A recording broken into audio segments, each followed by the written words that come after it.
बच्चों हम बात करने जा रहे हैं फ्लूइड मैकेनिक्स की। तो फ्लूइड मैकेनिक्स का एक और important topic pascal law. Pascal law को कैसे डिफाइन करना है और कितने तरीके से आप डिफाइन कर सकते हो, जो आपको बेस्ट वे लगे आप उसे यूज कर लीजिए। देखिए मैंने यहाँ पे 2-3 तरीके से पास्कल लॉ को डिफाइन करना आपको बताया है और कैसे डिफाइन करना है वो भी मैं आपको सिखा देता हूं। फिर मैं इसका देखूंगा डेरिवेशन, आपको डेरिवेशन भी आना चाहिए कि पास्कल लॉ को कैसे डेरिवेट करना है। तो देखिए पहला जो तरीका होता है पास्कल लॉ को डिफाइन करने का, pressure in a fluid at rest. Fluid mechanics को हम लोग 2 तरीके से स्टडी करते हैं। पहला हमारा वे होता है कि फ्लूइड रेस्ट पे हो और दूसरा तरीका होता है फ्लूइड हमारा मोशन पे हो। तो हम अभी क्या बात कर रहे हैं, ये जो टॉपिक है बेसिकली फ्लूइड एट रेस्ट पे है। फ्लूइड हमारा क्या होगा, किसी कंटेनर में होगा और वो रेस्ट पे होगा। तो मैंने यहां पर देखो 3 फिगर दिखाए हैं, तीनों फिगर में जो फ्लूइड है हमारा वो पर्टिकुलर रेस्ट पोजीशन पे है। जब फ्लूइड रेस्ट पे होता है तो उस कंडीशन पे हम क्या देखते हैं कि यहां पर इस कंटेनर में जो फ्लूइड होगा वो चल तो रहा नहीं होगा। अब चल नहीं रहा, इसका मतलब क्या हुआ।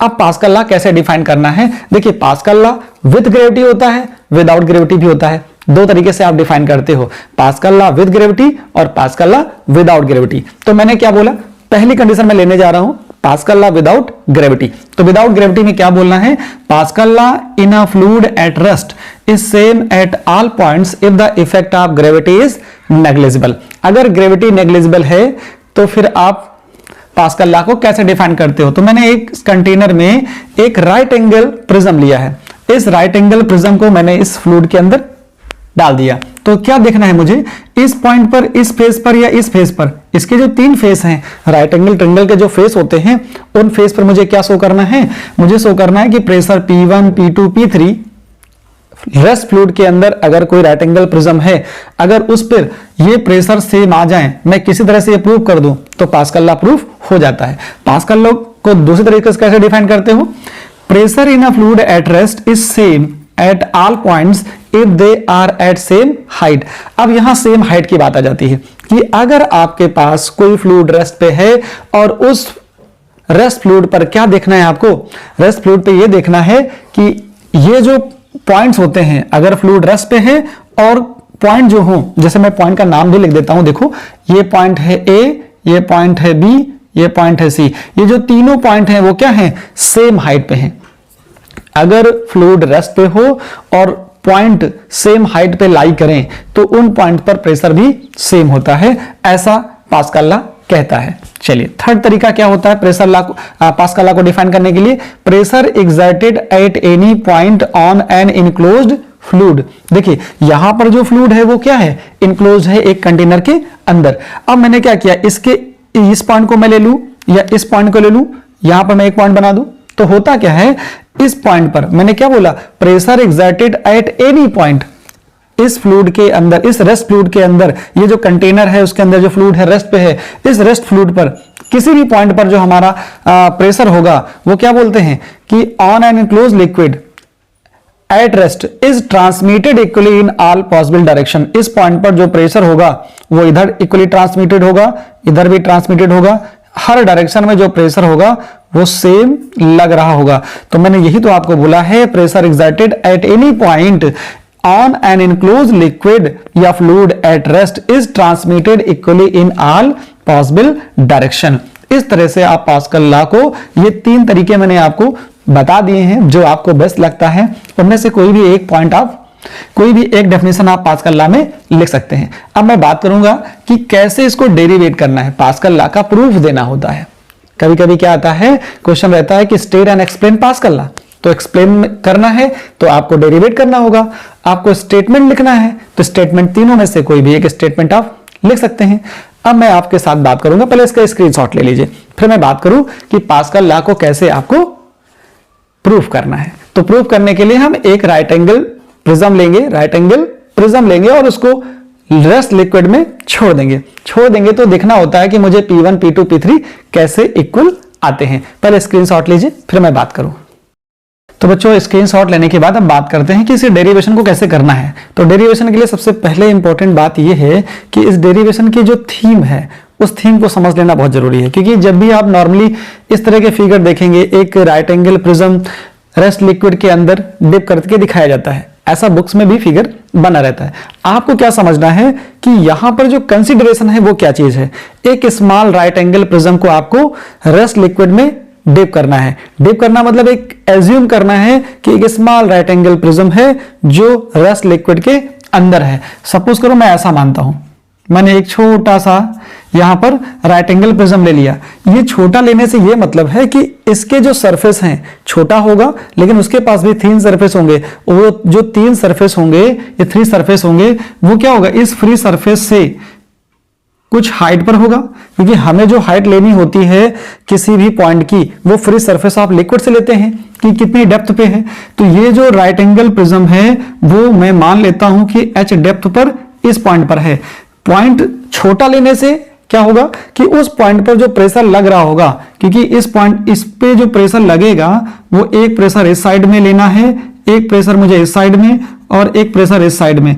मुझे इसी पॉइंट पर, इसी राइट एंगल प्रिज्म पर दिखाना है, क्या दिखाना है कि जो प्रेशर होंगे वो तीनों इक्वल होंगे। और कैसे आने हैं, एक प्रेशर हमारे पास ये P1 है, दूसरा हमारे पास क्या है P2 है, और तीसरा प्रेशर हमारे पास P3 है। इस राइट एंगल प्रिज्म के जो सरफेस है उन पे लगने वाला जो प्रेशर होना है P1, P2, P3 वो इक्वल आने हैं और वो सेम हाइट पे लेना है आपको। फ्री सरफेस, जो लिक्विड का फ्री सरफेस होता है, ये इस फ्री सरफेस से एक फिक्स हाइट पर स्मॉल लेने से वो पॉइंट साइज बन जाएगा। उस पॉइंट साइज पर आपको दिखाना है कि जो प्रेशर आ रहे हैं P1, P2, P3 सेम आ रहे हैं। इसी को मैंने थोड़ा सा बड़ा करके यहां पे दिखा दिया है। बड़ा फिगर इस तरह बनेगा और ये सरफेस है, ये सरफेस है, ये सरफेस है, और थीटा क्या होता है, ये होता है एंगल ऑफ प्रिज्म। तो लैंग्वेज में क्या लिखना है, consider a small right angle prism is place interior of liquid at rest, let P1, P2, P3, ये क्या हमारे पास, ये P1, P2, P3 प्रेशर है, P1 है, P2 है और P3 है। ऑन सरफेस कौन सा है, पहला आपके पास है AB, दूसरा BC और तीसरा AC। इसका मतलब ये हो जाता है, मैं यहां से ले सकता हूं, दैट इज जो P1 होगा वो F1 अपॉन A1 के इक्वल होगा, और जो P2 होगा वो F2 अपॉन A3 के इक्वल होगा, और जो P3 होगा वो F3 अपॉन A3 के इक्वल होगा। ये चीज आपको समझ में आ गई, ठीक है। ये इक्वेशन फर्स्ट, सेकंड और ये हो जाती है थर्ड। लेकिन आपको मुझे ये समझाना बहुत जरूरी है कि जो यहां पर एंगल बनता है थीटा, इस थीटा को कैसे आप अंडरस्टैंड करोगे, क्योंकि ये जो एंगल थीटा है वो इस और इस सरफेस के बीच का है, BC और AC के बीच का है। जरा मैं इस फिगर को बाहर बनाता हूं, जरा देखो मैंने क्या किया, मैंने यहां पर ये फिगर ऐसे ड्रा कर दिया। इस फिगर पे देखोगे तो ये जो B है और ये है C, और ये हमने लिया है कितना A। इस सरफेस पे लगने वाला जो प्रेशर है वो कितना है, P1 है। इस पे जो लगने वाला प्रेशर है वो P2 है, और इस सरफेस पे लगने वाला जो प्रेशर है वो क्या है, P3 है। इतना समझ में आया। प्रेशर क्या होता है, pressure is actually impact of force होता है। तो इंपैक्ट ऑफ फोर्स को समझ लेते हैं, जिधर होता है प्रेशर उधर ही होता है फोर्स। तो इसी डायरेक्शन में क्या लगेगा, इसी डायरेक्शन में लगेगा, इसी डायरेक्शन में लगता है आपके पास फोर्स, ये F1 हो गया, इसी डायरेक्शन में हो गया फोर्स F2, और इसी डायरेक्शन में आपके पास हो गया फोर्स F3 हो गया, ठीक है। ये हो गया फोर्स, मैंने यहां पे F3 बना दिया। चलिए इसको थोड़ा और बड़ा कर देता हूं मैं, ये हो गया F3। तो F3 फोर्स हो गए। जो प्रेशर होता है वो नॉर्मल टू द सरफेस होता है। इसका मतलब ये हुआ कि जो एरिया होगा वो इस साइड में वर्क करेगा, ये हो जाएगा एरिया A1, और इसका जो एरिया हो जाएगा वो हो जाएगा A3, और इसका जो एरिया हो जाएगा, ये जो P2 था, इसका एरिया हो जाएगा A2।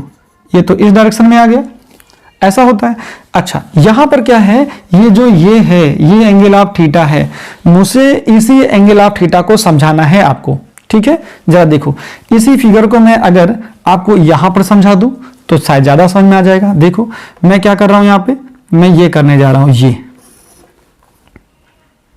ये आपके पास यहां पर क्या है, ये मैंने एंगल थीटा ले लिया, ये एंगल थीटा है।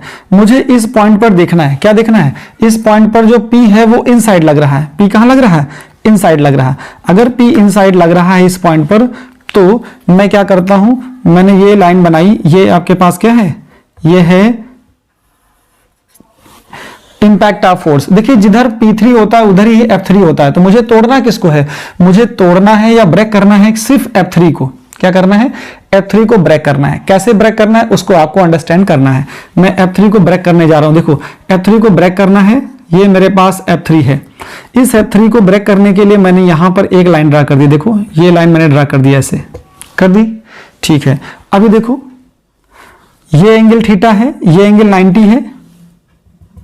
ध्यान से सुनना, यहीं पे गलती होती है। क्या होती है यहां पे,